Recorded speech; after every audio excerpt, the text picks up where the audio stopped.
উদ্বেগজনক হারে বাড়ছে ভারত পাকিস্তান সহিংসতার আশঙ্কা। জম্মু ও কাশ্মীরের পেহেলগামে কথিত সন্ত্রাসী হামলার পর গত কয়েকদিন ধরে তীব্র বাকযুদ্ধে লিপ্ত দুই দেশ। ভারত এখন ইসরায়েলের মতো পথ অনুসরণ করছে বলে মন্তব্য করেছেন মুসলিম লীগ নেতা সিনেটর ইরফান সিদ্দিকী।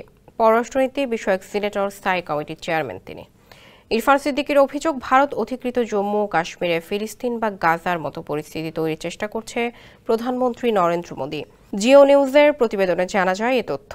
ইরফান সিদ্দিকী সামাজিক যোগাযোগ মাধ্যমে এক পোস্টে ভারতকে গণতান্ত্রিক সনদ হারানোর জন্য দায়ী করেন। তিনি বলেন, ভারত এখন মুসলিম ও অন্যান্য সংখ্যালঘুদের জন্য সবচেয়ে বড় হত্যাযজ্ঞের মাঠে পরিণত হয়েছে।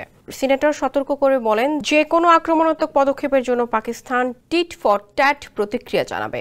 যমুনা ইলেকট্রনিক্স ঈদে ডাবল খুশি অফার সিজন 3, যে কোনো পণ্য কিনলেই পাচ্ছেন নিশ্চিত ঈদ উপহার। সিনেটর সিদ্দিকী আরও বলেন, ভারত যদি পাকিস্তানের নদীগুলোর প্রবাহে কোনো ধরনের হস্তক্ষেপ বা বাঁধ নির্মাণের চেষ্টা করে, তবে এটি যুদ্ধের সমতুল্য হবে এবং পাকিস্তান তার পূর্ণ শক্তিতে জবাব দেবে। সম্প্রতি কাশ্মীরের পেহেলগামে এলাকায় গোলাগুলিতে ভারতীয় সামরিক কর্মকর্তা সহ ২৬ পর্যটক নিহত হওয়াকে কেন্দ্র করে দুই প্রতিবেশী দেশের মধ্যে উত্তেজনা চরমে পৌঁছে। তদন্ত ছাড়াই ভারতের হিন্দুত্ববাদী সরকার পাকিস্তানকে দায়ী করে ৬৫ বছরের পুরনো সিন্ধু পানি বণ্টন চুক্তি স্থগিতের ঘোষণা দেয়। পাকিস্তানের সিদ্ধান্ত প্রত্যাখ্যান করেছে। দেশটির জাতীয় নিরাপত্তা কমিটি জানিয়েছে, পানি পাকিস্তানের প্রাণ রসায়ন এবং এটিকে অবরুদ্ধ বা সরানো হলে তা যুদ্ধ ঘোষণার শামিল হবে।